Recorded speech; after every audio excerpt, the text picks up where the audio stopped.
El trauma abdominal se va a definir como una lesión de diferente magnitud y gravedad en la cavidad abdominal, ya sea en la pared, que es el continente, o en el contenido, que serían las vísceras, o en ambos. En cuanto a la epidemiología, en el traumatismo penetrante, los órganos más comúnmente dañados son yeyuno, ilion, hígado, estómago y órganos vasculares abdominales. En lesiones contusas predominan daños en hígado, vaso, mesenterio y diafragma. Los hombres se afectan más que las mujeres en una proporción de 6-1.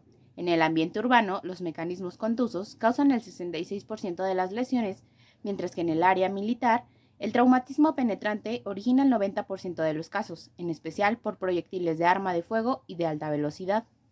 La alta incidencia del trauma abdominal está favorecida por los accidentes de tránsito en auto, los accidentes de aviación, las guerras, la delincuencia en las grandes ciudades, exacerbada por el alcohol y las drogas, los deportes en sus diferentes modalidades, la mecanización del agro y de las industrias. Los traumatismos abdominales los podemos clasificar según la solución de continuidad de la piel, en abiertos y cerrados. Abiertos cuando presentan una solución de continuidad en la piel, cerrados la piel no tiene solución de continuidad. A su vez, los traumatismos abdominales abiertos los podemos clasificar según la solución de continuidad del peritoneo en penetrantes y no penetrantes. En el caso de los penetrantes, cuando hay una solución de continuidad en la fascia de escarpa, los no penetrantes, cuando no existe duda de que el peritoneo está íntegro. En cuanto a la patogenia del traumatismo abdominal, aquí se va a explicar el mecanismo de trauma o la cinemática.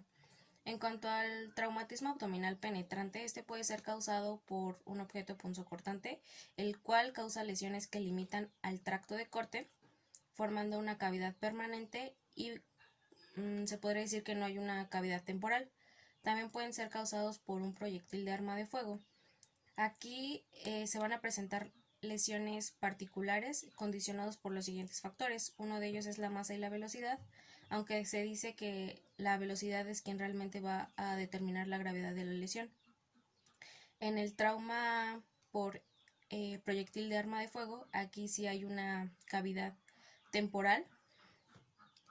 Y el otro factor es el diseño especial, ya que hay ciertos proyectiles que están recubiertos por explosivos, expansivos o fragmentados que modifican el mismo poder del arma. También el traumatismo penetrante puede ser causado por un empalamiento. Aquí se presentan heridas graves y se asocian con gran transmisión de energía, causando muchas lesiones adjuntas. En cuanto al traumatismo abdominal contuso, este puede ser causado por una colisión de automóvil, un asalto o una caída de altura. Siguiendo con la patogenia del trauma abdominal, este también puede ser causado por la desaceleración y el cizallamiento. Aquí, la desaceleración mayor ocasiona intercambio de energía cinética en puntos de fijación anatómica, causando laceraciones y desgarros en los órganos afectados. También puede ser causado por la suspensión. Aquí, el cizallamiento lento de puntos de fijación anatómica causa el desgarro de estos niveles, además de una hemorragia e incluso una contaminación. La disautonomía inducida por la falta sostenida de sustentación agrava el efecto de la hipovolemia, incurriendo en gran mortalidad. También puede ser causado por alguna explosión. Aquí lo que va a causar es un barotrauma de órganos huecos y vasculares, una contusión y desgarro en puntos de fijación anatómica visceral por proyección de la víctima a distancia o por caída de altura o por contusiones por objetos móviles, y puede causar la penetración por misiles del artefacto explosivo. El cuadro clínico de los pacientes con traumatismo abdominal va a variar de acuerdo al tipo de trauma, si es cerrado o abierto, pero puede ir desde una estabilidad hemodinámica hasta un estado de choque. En cuanto a los pacientes que tienen un traumatismo abdominal, lo que presentan principalmente es un peritonismo, y en el caso de que sea un traumatismo como tal abierto, van a presentar un sangrado profuso por tractos de lesión u orificios anatómicos, pueden tener una fuga de material intestinal o una evisceración, dificultad respiratoria, así como una distorsión y asimetría en la configuración. En cuanto a los pacientes que tienen un traumatismo contuso o cerrado, llegan a presentar solamente dolor abdominal, el signo de cinturón, a lo mejor distensión abdominal, pueden presentar incluso un estado de choque inexplicable, así como equimosis. Si hay un traumatismo abdominal y afecta el hígado, lo que puede presentar el hígado es un hematoma superficial de tipo subseroso que nos lleva a un hematoma disecante progresivo y posteriormente a un ahogamiento del parénquima. También se puede presentar un hematoma de pequeños, mediano o de gran tamaño, en donde el tratamiento será quirúrgico para el drenaje o por punción transparietal por trocar bajo ecografía. También se puede lesionar el parénquima formando lesiones regulares o irregulares. O también se pueden comprometer venas, arterias y conductos biliares, lo que nos puede llevar a presentar un hemoperitoneo o un coleperitoneo o ambos, un hemocoleperitoneo. Generalmente los pacientes que se lesionaron el hígado presentan dolor y datos de hipovolemia. En la imagen inferior, en la tabla, podemos observar que las lesiones de hígado se van a dividir en 6 grupos dependiendo de la lesión que tengan. El grado 1 va a presentar un hematoma que va a ser de tipo subcapsular y que va a abarcar menos del 10% del área de la superficie. Puede tener también una laceración de menos de 1 centímetro. El grado 2 igual va a presentar un hematoma y una laceración. En cuanto al hematoma, este puede ser subcapsular o intraparenquimatoso. El subcapsular va a abarcar del 10 al 50% de la superficie y el intraparenquimatoso va a medir menos de 10 centímetros de diámetro. En cuanto a la laceración, aquí ya va a presentar una ruptura capsular de 1 a 3 centímetros de profundidad y va a abarcar menos de 10 centímetros en su extensión. El grado 3, el hematoma va a ser subcapsular y va a abarcar más del 50% del área de la superficie. También puede tener una ruptura subcapsular o un hematoma parenquimatoso o un hematoma intraparenquimatoso que va a medir más de 10 centímetros. Y en cuanto a la laceración, esta va a medir más de 3 centímetros de profundidad en el parénquima. En cuanto al grado 4, aquí solamente va a presentar una laceración caracterizada por una disrupción parenquimatosa involucrada del 25 al 75% del lóbulo hepático o de 1 a 3 segmentos de Cournayou. El grado 5 va a presentar ya una laceración y una afección vascular. La laceración va a estar involucrando más del 75% del lóbulo y en cuanto a la lesión vascular, aquí puede afectar red venosa yuxtahepática y el grado 6 solamente hay lesión vascular, se habla de una avulsión hepática. Generalmente el tratamiento es quirúrgico con ligaduras, suturas o reparaciones, así como resecciones de segmentos hepáticos o de lóbulos. Cuando no es factible realizar este procedimiento, se puede recurrir al taponamiento cerrado o abierto con campos o sábanas quirúrgicas. En el caso del método cerrado se requiere de una reintervención quirúrgica a los 8 o 10 días después de la cirugía para retirar los elementos utilizados. Y en el caso del abierto se requiere retiro del campo o sábana por medio de tracción progresiva de 4 a 5 días consecutivos. Si el traumatismo abdominal afectó el vaso, este puede presentar hematomas subserosos mínimos, puede tener una ruptura del parénquima y de la cápsula, así como una destrucción total del vaso quedando solo los vasos del pedículo. En los casos graves va a presentar inmediatamente datos de hipovolemia, pero en los casos leves va a presentar un hematocele periesplénico progresivo y va a mantener los signos vitales en términos normales y sin datos de hipovolemia por horas o incluso por días. En las imágenes del lado izquierdo podemos observar el vaso en su estructura normal y del lado derecho ya podemos observar el hematoma esplénico. A la exploración física del trauma abdominal y si hay lesión en el vaso va a presentar varios signos. Uno de ellos es el signo de Kerr. A la compresión bimanual del hipocondrio izquierdo presenta una irritación diafragmática con dolor referido al hombro izquierdo. Otro signo es el signo de Seegesser, que se realiza por compresión bimanual del hipocondrio izquierdo y va a referir un dolor a la izquierda de la base del cuello. Otro signo es el signo de balance, que es al percutir el área esplénica, se va a escuchar matidez debido al hematoma periesplénico. En esta diapositiva nos muestra la escala de severidad de daño esplénico de la AAST. Esta evalúa la presencia de hematoma, laceración y lesión vascular y lo divide en 5 grados. El grado 1 es aquel que tiene un hematoma subcapsular que abarca menos del 10% de la superficie, además de una laceración de menos de 1 centímetro. El grado 2 es la presencia de un hematoma subcapsular del 10 al 50% de la superficie, un hematoma intraparenquimatoso menos de 5 centímetros y una laceración de 1 a 3 centímetros. Aquí no hay daño vascular.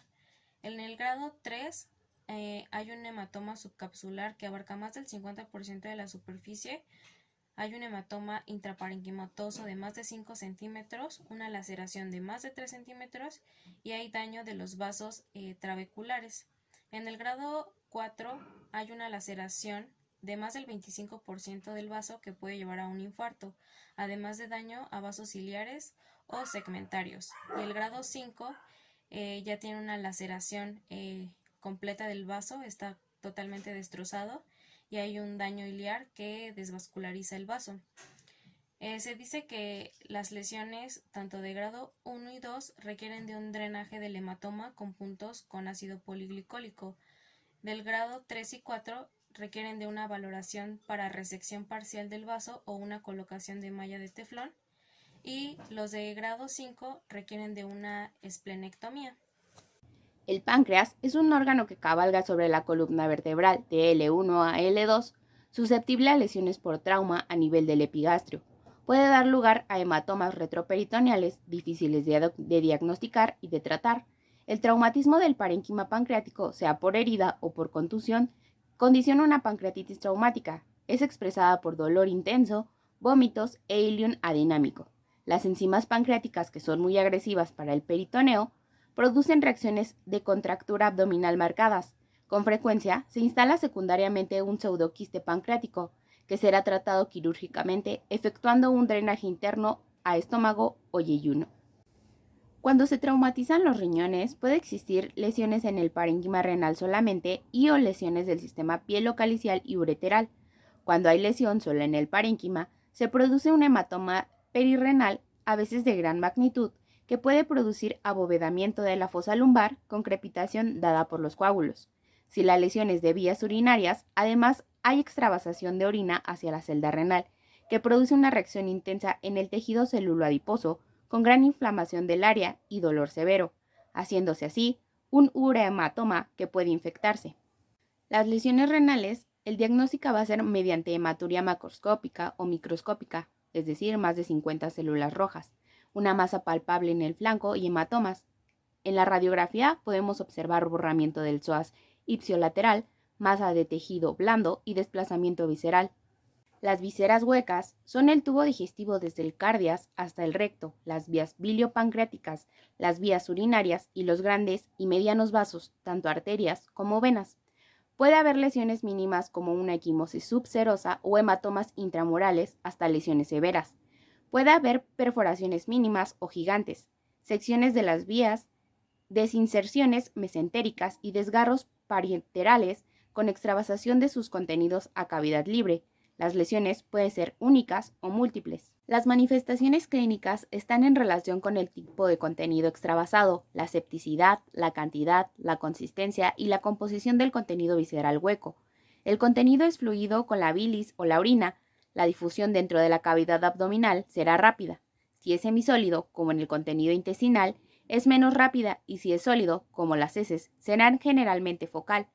El contenido estercóreo de la parte baja, cuando se extravasa, condiciona una reacción focal, tipo absceso o flemón, debido a una alta contaminación bacteriana. La secreción biliar en el peritoneo produce poca reacción, de modo que puede pasar inadvertida por un tiempo. Al igual que la sangre, no causa reacción de la serosa peritoneal. Las lesiones de órganos huecos abdominales obligan al tratamiento quirúrgico a fin de evacuar los contenidos extravasados en la cavidad peritoneal y la reparación de las lesiones, como perforaciones, secciones o desgarros. El diagnóstico inicial se hace mediante la evaluación primaria y secundaria. En la evaluación primaria se requiere una organización bien establecida para manejar un paciente traumatizado, el cual debe ser simple, claro, conocida por todo el personal de urgencias. Es recomendable seguir las recomendaciones del curso de apoyo vital al paciente traumatizado, en lo que corresponde al abordaje inicial ABCDE. En el caso de la evaluación secundaria, esta se realiza en todo paciente con trauma, pero hemodinámicamente estable. Se realiza una evaluación completa de cabeza a pies, incluyendo una historia clínica. La finalidad de la evaluación secundaria es la identificación de lesiones que no ponen en riesgo la vida de manera inmediata. En la imagen podemos ver el sistema ABCD, en el cual se debe comprobar inicialmente la vía aérea y el control cervical. Todo esto mediante la apertura de la vía aérea, aspiración de secreciones y collarín cervical. Comprobar la frecuencia cardíaca, inspección del tórax y agregar oxígeno. En el caso de la circulación, esta se debe evaluar mediante el pulso, llenado capilar, color y temperatura de la piel, además de la búsqueda de hemorragias. Evaluar si existe un déficit neurológico mediante la escala de Glasgow, que evalúa la apertura ocular, respuesta verbal y motora. Por último, se debe identificar si existe alguna zona afectada con la cual se debe de cubrir y se previene la hipotermia. Como ya se mencionó anteriormente, se debe evaluar si existe un déficit neurológico mediante la escala de Glasgow. Esta comprende la apertura ocular, respuesta verbal y motora. El puntaje más bajo es de 3 puntos, mientras que el valor más alto es de 15 puntos. Debe desglosarse cada apartado y siempre se puntuará la mejor respuesta. Una puntuación menor de 9 nos habla de un mal pronóstico. La decisión del tipo de radiografía a realizarse se debe basar en el mecanismo de lesión y los hallazgos clínicos. Traumatismos penetrantes, por lo general, se requieren imágenes en la región penetrada, pudiendo incluso detectar cuerpos extraños o fragmento de proyectiles, mientras que en aquellos con traumatismos contusos solo deben tomarse radiografías si los datos clínicos sugieren presencia de lesión. La radiografía abdominal suele evidenciar gas libre extraanatómico, lesiones óseas y cuerpos extraños. Otro método de diagnóstico es mediante el ultrasonido focalizado para la evaluación del traumatismo o USG-FAST. Ese estudio es de elección para el traumatizado con independencia en su estado hemodinámico. Al principio, su finalidad es detectar líquido libre o sangre intraperitoneal o pericárdico. Puede efectuarse al lado de la camilla del paciente sin interferir con su abordaje, permitiendo instruir todas las estrategias de reanimación posibles en la cabina de choque. También tenemos el ultrasonido extendido al receso costofrénico posterior, pero este se enfoca más en el diagnóstico de trauma de tórax. En el caso del ultrasonido focalizado para la evaluación del traumatismo o USG-FAST, la técnica de exploración consiste en una exploración rápida, sistematizada que incluye la evaluación de 4 ventanas. La primera es el epigastrio. Evalúa el lóbulo izquierdo del hígado, la parte alta de los grandes vasos y el corazón. El segundo lugar que evalúa el USG-FAST es el cuadrante superior derecho. Aquí se visualiza el hígado, riñón derecho y el espacio hepatorrenal. Además, se evalúa el receso costofrénico derecho en busca de derrame pleural. Es el lugar más frecuente para detectar hemoperitoneo. En el cuadrante superior izquierdo se debe visualizar el vaso, el riñón izquierdo, la gotera parietocólica izquierda y el receso costofrénico izquierdo. En el caso de la pelvis, aquí se evalúa la vejiga y el espacio recto vesical en los hombres y el fondo del saco de Douglas en las mujeres, en búsqueda de líquido libre. En pacientes hemodinámicamente estables, la tomografía computarizada y la angiotac contrastada con definición vascular son útiles para definir tractos, detectar anomalías estructurales, observar gas libre en cantidades mínimas, visualizar fuga o extravasación de contraste y aportar datos para justificar estudios complementarios como la angiografía. En el caso de la tomografía computarizada, es una técnica de elección en trauma abdominal. Se evalúa en un corto periodo de examinación, tiene una sensibilidad del 97 al 98% y una especificidad del 99%. Determina la localización anatómica exacta y extensión, es decir, de vísceras, vasculares o musculoesqueléticas. Disminuye la relación de laparotomías exploratorias y evalúa mejor las lesiones en la región posterior y flancos. En la laparoscopía en traumatismo abdominal contuso está indicado en pacientes hemodinámicamente estables. Valora solo la superficie de los órganos sólidos, siendo áreas ciegas, la región posterior del hígado y vaso. Debe iniciarse con examen de diafragma en la pared abdominal, luego las vísceras sólidas, estómago, colon, intestinos, mesenterio y pelvis. En caso necesario, puede realizarse maniobras especiales. El tipo de lesión a encontrar dependerá del órgano comprometido: hemoperitoneo en lesiones de víscera sólida y mesenterio, peritonitis en lesión de intestino, colon y la magnitud de hematoma retroperitoneal. En el esquema tenemos el algoritmo para el manejo de traumatismo abdominal penetrante.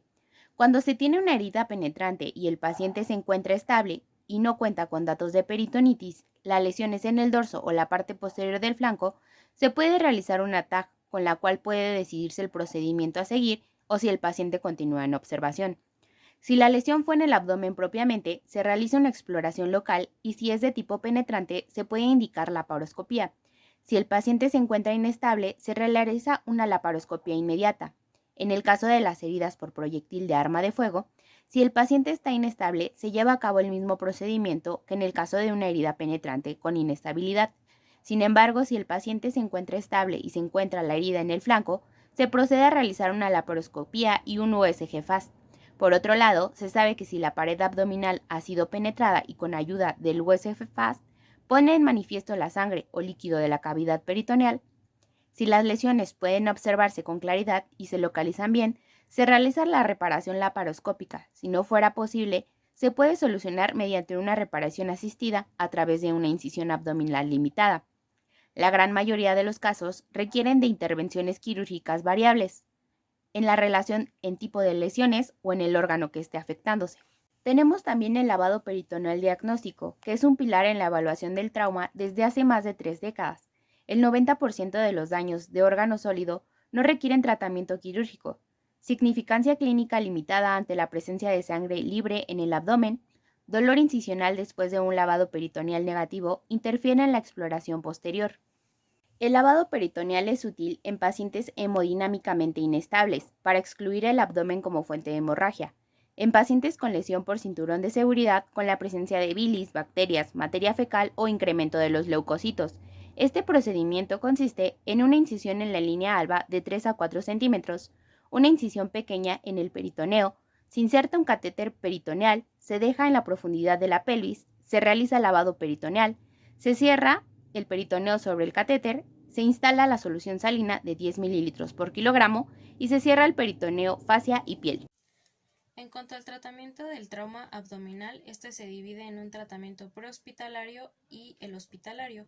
En cuanto al tratamiento prehospitalario, se refiere al traslado rápido del paciente, a la sistematización y regionalización de los servicios prehospitalarios, a la disponibilidad del transporte y al manejo de la vía aérea y de la reanimación con cristaloides. En cuanto al tratamiento hospitalario, se divide en tres, que es la reanimación inicial, el tratamiento no operatorio y el tratamiento operatorio. En cuanto a la reanimación inicial, se toma en cuenta lo que es el protocolo de la ATLS, que es la vía aérea definitiva, los accesos venosos, la sonda nasogástrica, la sonda urinaria y la reanimación líquida. Las indicaciones para el tratamiento no operatorio es que el paciente esté hemodinámicamente estable, que haya ausencia de lesiones que requieran alguna intervención quirúrgica, que no tenga peritonismo, que ya esté categorizada su lesión por TAC y que no tenga una lesión de víscera hueca. ¿Qué es lo que se realiza en este tipo de tratamiento? Pues primero se localiza la herida, después se hace una exploración bajo anestesia local y a partir de esto se va a clasificar en negativa o positiva. Negativa cuando no compromete la aponeurosis y positiva cuando lacera la capa superficial. En cuanto a los negativos, el paciente se va a egresar, pero en dado caso de que la herida haya sido por un arma de fuego, se le da antibiótico de única dosis, pero si es positiva se tiene que realizar un ultrasonido FAST o un ATAC para ver el tipo de lesión de los órganos. Estos pacientes se les va a vigilar que no presenten datos de choque, de peritonismo, de disminución de la hemoglobina o un aumento de los leucocitos. Si lo presentan, es necesario que se les realice un tratamiento operatorio, pero si no, pueden iniciar vía oral y egresar al paciente de 24 a 36 horas posterior al manejo. En el tratamiento operatorio, que es la laparotomía, se requieren de medios para prevenir hipotermia y fenómenos tromboembólicos como son las vendas. También se requiere de profilaxis de antibiótico de amplio espectro, realizar asepsia y antisepsia de la piel y por último realizar una incisión media desde el apéndice sifoides hasta el pubis. Esto va a depender de la naturaleza de la lesión y de la necesidad de abordar el tórax. La incisión se puede extender hasta una esternotomía media o una incisión anterolateral izquierda, que es la de Spangaro, o incluso una toracotomía anterolateral derecha o una incisión anterobilateral. El objetivo de la laparotomía es parar la hemorragia, evitar una contaminación y reparar los daños. En cuanto a la hemorragia, se va a realizar un empaquetamiento, una resección intestinal del órgano sólido. Se puede realizar también una hepatostasia, una esplenostasia o una sutura continua o ligadura para evitar la hemorragia. En cuanto a la reparación, será una cirugía de control de daños. Las indicaciones para la cirugía de control de daños se dividen en preoperatorias y transoperatorias. Las preoperatorias son que tenga un traumatismo multisistémico, una fractura pélvica, una amputación traumática o que tenga una inestabilidad hemodinámica como es la hipotensión y la taquicardia, que además presente hipotermia o alguna coagulopatía. En cuanto a los transoperatorios, estos se dividen en los fisiológicos y en los técnicos.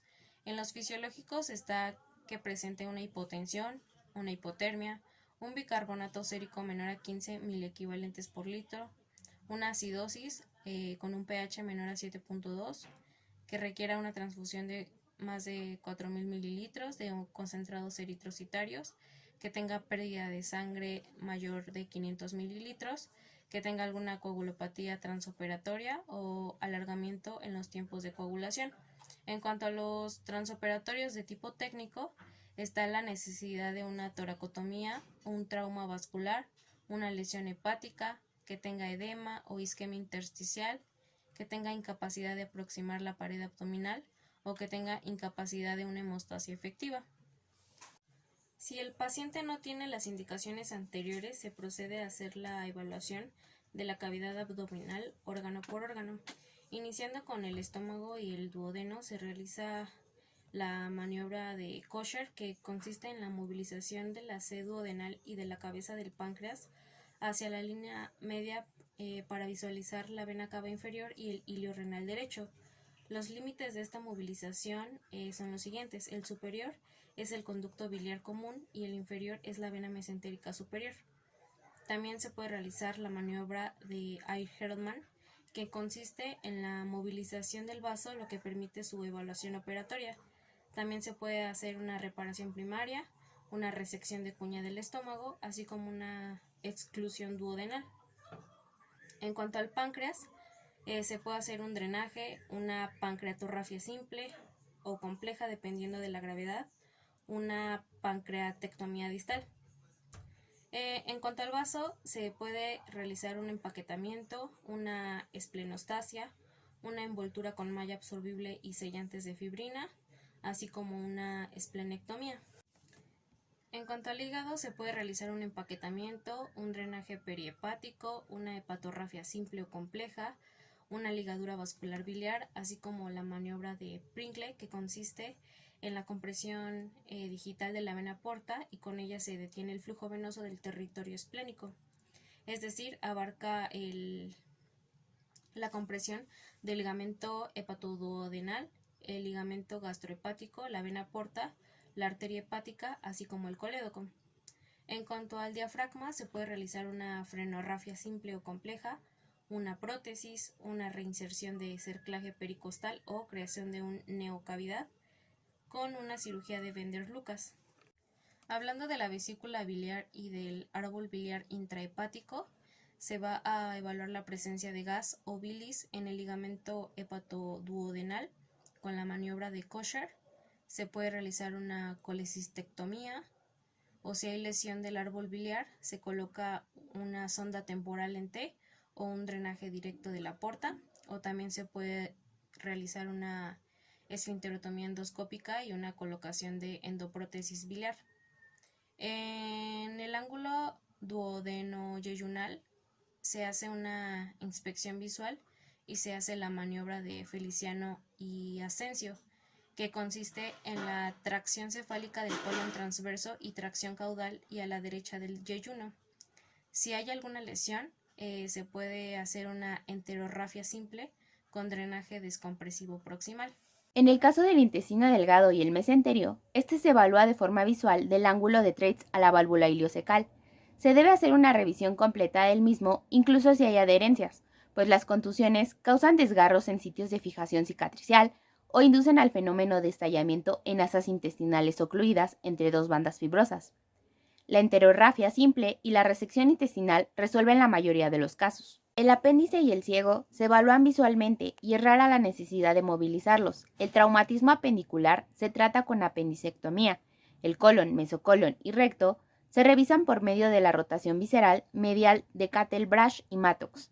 La colorrafia primaria resuelve casi todos los casos de lesiones no destructivas, laceraciones menores del 50% de la circunferencia del órgano, sin desvitalización tisular ni lesión vascular mesentérica. La resección y anastomosis se realizan en traumatismo destructivo sin factores de riesgo. El recto se puede manejar con lavado y drenaje perirrectal externo. La rectorrafia primaria, en lesiones no destructivas, es la conducta aplicable. En las lesiones destructivas sin factores de riesgo se realiza resección y anastomosis. En lesiones muy destructivas o si hay dificultad técnica para repararla, se puede optar por la colonostomía en asa terminal con cierre distal de Hartmann. En el caso del epiplón, se evalúa observando la integridad del arco de Barnow, de las arterias ascendentes y ventanas conectivas intervasculares. Para tratar las lesiones se cierran defectos tisulares, se ligan puntos sangrantes o se efectúan resecciones segmentarias. En el caso del retroperitoneo, se evalúan revisando la presencia de hematomas, gas, bili, orina y contenido intestinal. En hematomas retroperitoneales se sujeta el protocolo con base en la tomografía, mecanismo de lesión y estado hemodinámico del paciente. Las lesiones renales se manejan con drenaje perirrenal, nefrorrafias simples, nefrectomía polar llamada cirugía preservadora de nefronas, nefrectomía total. La exteriorización temporal del ductus, por ejemplo, en la ureterostomía percutánea con sonda, al no poder construir anastomosis definitivas, es útil en lesiones retroperitoneales. Tenemos además la cirugía abdominal etapificada o START, por no finalizar de manera definitiva la cirugía, por haber controlado de forma temporal el sangrado o contaminación, además para evitar el derrumbe metabólico o prevenir un síndrome hipertensivo postraumático. Demanda una ruta de acceso repetido a la cavidad, lo que se logra con una técnica de abdomen abierto. Está indicada cuando hay dificultades por inflamación visceral, lesión tisular con la sutura, rigidez del contenido abdominal, edema de la pared abdominal, sangrado en capas, entre otros. Para tomar la decisión de reoperar al paciente, existen indicadores objetivos de reoperación secuencial. El primero es la reoperación planificada, con un índice de aporte de O2 mayor de 600 ml por minuto por metro cuadrado, índice de consumo de O2 mayor del 50%, lactato menor de 2.5 miliequivalentes en las primeras 12 horas de reanimación, plaquetas mayores de 100.000 por microlitro, TPT y TP menos de 1.5 veces el valor de referencia, fibrinógeno mayor de 100 miligramos sobre decilitro, temperatura central mayor de 35 grados centígrados, estabilidad hemodinámica con una tensión arterial sistólica mayor de 90 milímetros de mercurio, una tensión arterial media mayor de 60 milímetros de mercurio, mínimo aporte de medicación vasoactiva. En el caso de la reoperación a demanda, el síndrome compartimental abdominal, fuga gastrointestinal y sangrado persistente o recurrente. En el caso de los drenajes cerrados, es decir, a succión, se prefiere el empleo de tubos abiertos a capilares. Al usar, hay que considerar que se puede evitar o retrasar la aparición de síndrome compartimental abdominal al evacuar líquido cavitario. Se puede aclarar la causa de la caída de hemoglobina, en especial si hay lesiones graves asociadas, por ejemplo en la fractura de pelvis. El uso de drenajes no cerrados eleva el 500% la posibilidad de sepsis abdominal al compararlo con drenajes cerrados. Las complicaciones consisten en infecciones perioperatorias como urinarias, neumonía asociada al ventilador, síndrome de insuficiencia respiratoria aguda, lesión por presión, falla anastomótica, resangrado, isquemia visceral, síndrome de hipervolemia esplácnica e hipovolemia sistémica, síndrome compartimental abdominal, sepsis abdominal, choque séptico y falla orgánica. Como les mencionaba mi compañera, una de las complicaciones del trauma abdominal es el síndrome compartimental abdominal. Este se define como múltiples consecuencias fisiológicas que ocurren como resultado de la elevación de la presión intraabdominal, que generalmente es mayor de 20 milímetros de mercurio, e implican una serie de manifestaciones tanto cardiovasculares, respiratorias, renales e incluso de tipo neurológico. En la tabla de al lado nos muestra el aumento de la presión intraabdominal y las manifestaciones de acuerdo a los sistemas. Por ejemplo, si hay un aumento de 10 a 20 milímetros de mercurio, en cuanto al sistema cardiovascular, va a haber una disminución del retorno venoso. A nivel pulmonar, hay un aumento de la presión pleural con una alteración en la relación de la ventilación y la perfusión. En cuanto al renal, hay un aumento en la resistencia vascular renal y cambios en el flujo renal. Así como en el gastrointestinal hay una disminución del flujo portal. Y así sucesivamente. El tratamiento que se le da a estos pacientes es una descompresión quirúrgica con cierre temporal, así como un drenaje percutáneo.